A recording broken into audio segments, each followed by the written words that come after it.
Ma'asyiral muslimin wal muslimat, hamba-hamba Allah sekalian, ayah bunda, saudara-saudari, anak-anakku yang tercinta, saya ingin membacakan sebuah kisah. Mudah-mudahan menginspirasi kita semua.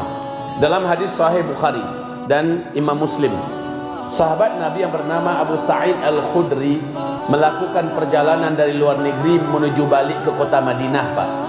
Ada beberapa orang mereka, di pertengahan jalan bekal perjalanan mereka habis.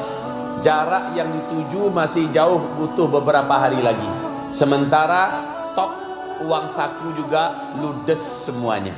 Apa akal? Perut litak, badan ponek, perjalanan masih jauh.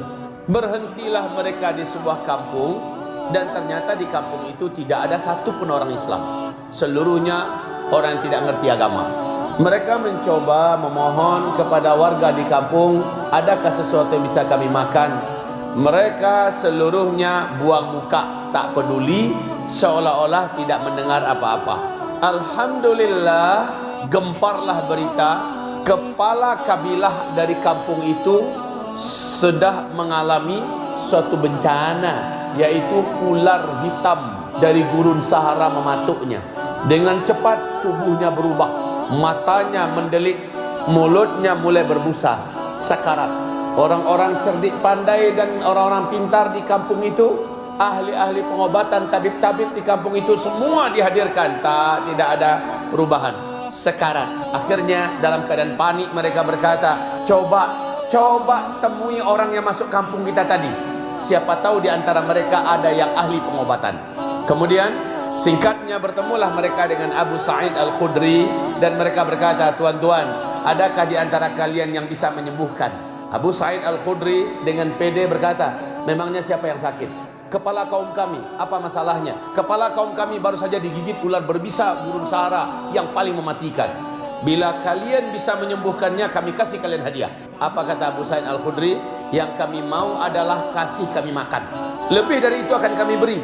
Baik, antarkan saya ke sana. Mereka pun diantarkan kepada kepala kabilah itu, dan dilihat memang kondisinya sudah sakarat. Tahu tidak ibu-ibu apa yang dibuat oleh Abu Sa'id Al-Khudri? Tahu tidak apa yang bapak ibu dengar tentang sejarah ini? Abu Sa'id Al-Khudri dengan sahabat-sahabatnya langsung mengelilingi kepala kabilah ini, dan salah seorang di antara mereka, para sahabat Nabi termasuk Abu Sa'id, membaca surat Al-Fatihah berulang-ulang 7 kali. A'udzu billahi minasyaitonir rajim. Bismillahirrahmanirrahim. Dibaca sampai ghairil maghdubi alaihim waladdallin.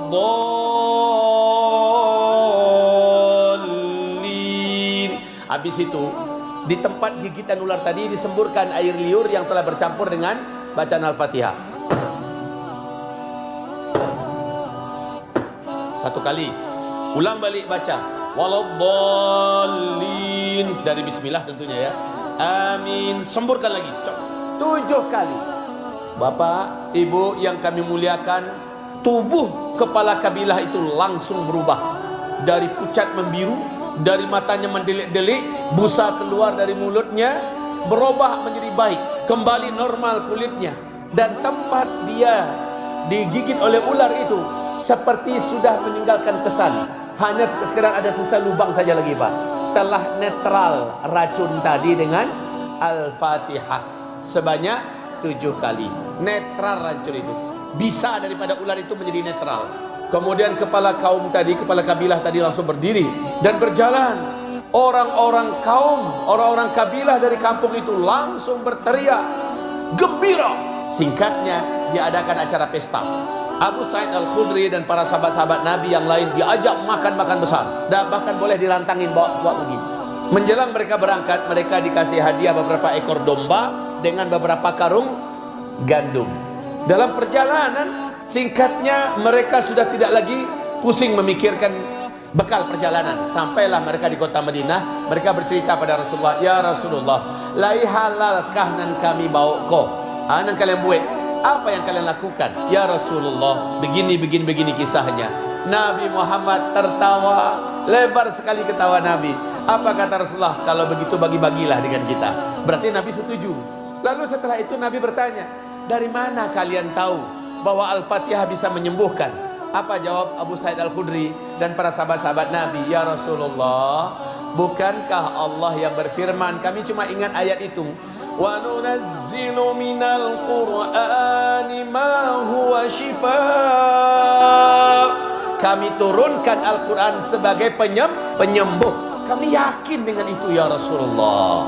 Santiang kalian, kata Rasulullah. Memang benar. Salah satu nama Al-Quran adalah Asy-Syifa. Apa arti Asy-Syifa, Bu? Salah.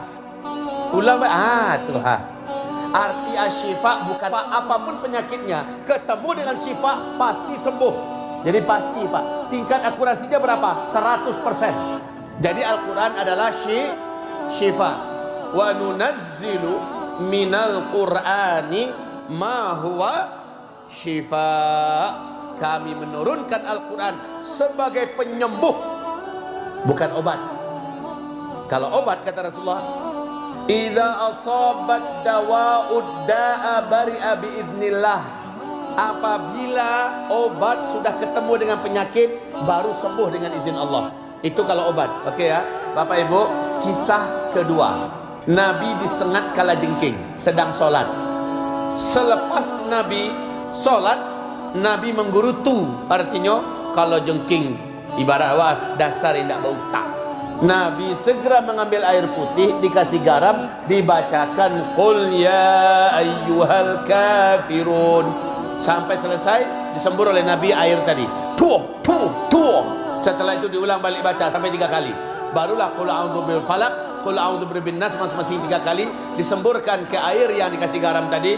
Nabi teteskan kepada bekas gigitan kalajengking, sembuh di tempat. Ini saya ingin mengingatkan fungsi Al-Quran diturunkan salah satunya sebagai penyembuh, yang menciptakan penyakit Allah, yang menurunkan penyakit Allah, yang menurunkan antinya yaitu Al-Quran Allah, dan yang menjamin Al-Quran pasti menyembuhkan Allah. Ba'ama kondak awak pakai. Kenapa kita tidak mengandalkan Al-Quran?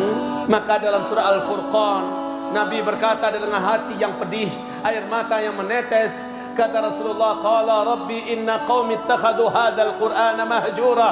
Ya Allah, ibu hati ambo, kaumku menjadikan Al-Quran ini sesuatu yang mereka tinggalkan. Indahnya pakai Al-Quran ledoh. Sesekete ayat dari manusia, ba'a menurut manusia, itu yang dipakainya, bukan yang bagaimana menurut Allah. Bagaimana yang dari Allah?